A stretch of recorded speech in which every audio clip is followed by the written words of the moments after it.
அஸ்ஸலாமு அலைக்கும் வரஹ்மத்துல்லாஹி வபரகாத்துஹு.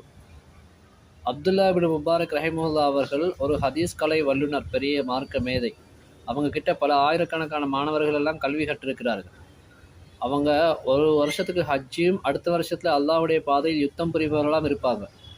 இப்படி ஒரு தடவை அவங்க ஹஜ்ஜுக்கு போவதற்காக அவங்களுடைய அந்த ஹஜ்ஜி செய்யக்கூடிய ஹாஜிமார்கள் கூட்டத்தோடு ஒன்று சேர்ந்திருக்கிற நேரத்தில் அவங்க ஒரு சந்தை பக்கமாக போகிறாங்க.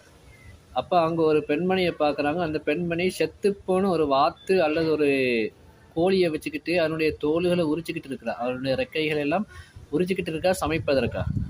அப்போ அப்துல்லா இப்னு முபாரக் ரஹிமஹுல்லா அவர்கள் அந்த இடத்துல போய் அந்த பெண்மணிட்ட என்ன செய்கிறீங்க எதுக்கான்னு கேட்கும்போது, அந்த பெண்மணி கொஞ்சம் கடுப்பாகி அவங்க சொல்கிறாங்க, இது அதை என்னை படைத்த ரப்புக்கும் எனக்கும் உள்ள இடையிலே உள்ள விஷயம், நீங்கள் இதில் தலையிடாதீங்கன்னு.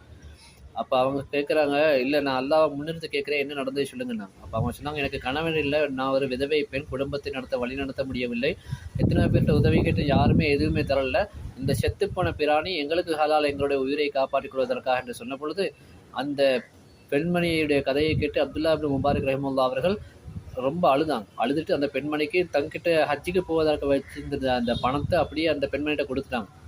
அப்போ இவங்க அப்துல்லா இப்னு முபாரக் ரஹிமஹுல்லா அவர்கள் சந்தைக்கு போனவங்க ரொம்ப நேரமாக வரலன்னு சொல்லி அந்த ஹஜ்ஜுக்கு போக வேண்டிய கூட்டம் அவங்க போயிட்டாங்க. சரி, அவங்க வந்து சேரட்டும்னு சொல்லி.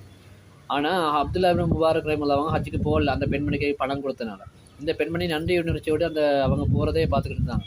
பிறகு அன்று ஹஜ்ஜு அந்த அந்த ஹஜ்ஜுடைய காலமெல்லாம் முடிஞ்சு அந்த ஹஜ்ஜுக்கு போனவங்கலாம் வந்து சொன்னாங்க, அப்துல்லா இப்னு முபாரக் ரஹிமஹுல்லா அவர்களே, உங்களுடைய வழிகாட்டு ரொம்ப நல்லா இருந்தது, நல்ல முறையில் நீங்கள் எங்களுக்கு வழிகாட்டினீங்க, உங்களுடைய மார்க்கத்தினுடைய ஈடுபாடுகள் நல்லா இருந்துன்னு சொல்லும்போது, ஹஜ்ஜுடைய வழக்க வழிபாடுகள் நல்ல முறையில் சொல்லி தந்தீங்கன்னு சொல்லும்போது இவங்களுக்கு சரியான ஆச்சரியம். நான் தான் ஹஜ்ஜுக்கே போகலை, இவங்க என்ன சொல்கிறாங்க அப்படின்னு சொல்லும்போது, என்ன ஆச்சரியமாக இருக்கே, இவங்க நான் ஹஜ்ஜி போவே இல்லைன்னு சொல்லி அப்படியே தூங்குறாங்க. நைட்டில் கடவுள நபிகள் நாயம் ஸல்லல்லாஹு அலைஹி வஸல்லம் அவங்க சொல்கிறாங்க, நீங்கள் ஹஜ்ஜுக்கு போவதற்காக வைத்திருந்த அந்த பணத்தை ஒரு குடும்பத்தினுடைய பசியை போக்குவதற்காக கொடுத்ததுனால அல்லாஹ் சுப்ஹானஹு வ தஆலா உங்களுடைய உருவத்திலேயே ஒரு மலக்கை இறக்கி ஹஜ்ஜுடைய கடமைகளை எல்லாம் நிறைவேற்றி வைத்தான்.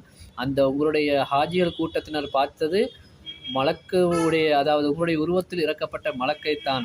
அவர்கள் உங்களைத்தான் பார்த்ததாக அவர்கள் சொல்லிக் கொள்கிறார்கள். நீங்கள் சதக்கா செஞ்சதுனால, அந்த குடும்பத்துடைய வாழ்வாதாரத்தை மேம்படுத்தி கொடுத்தனால அல்லாஹ் சுப்ஹானஹு வ தஆலா உங்களுக்கு தவறிவிட போன அந்த ஹஜ்ஜை உங்களுடைய உருவத்திலே ஒரு மலக்கை அனுப்பி ஹஜ்ஜை செய்ய வைத்து உங்களுடைய ஹஜ்ஜுடைய கடமையை நிறைவேற்றி வைத்தான் என்று சொன்னார்கள். இந்த செய்தி இமாம் இப்னு கஸீர் ரஹிமத்துல்லா அவர்களுடைய அல் பிதாயா வன் நிஹாயா என்ற கிதாபிலே பதிவு செய்யப்பட்டிருக்கிறது.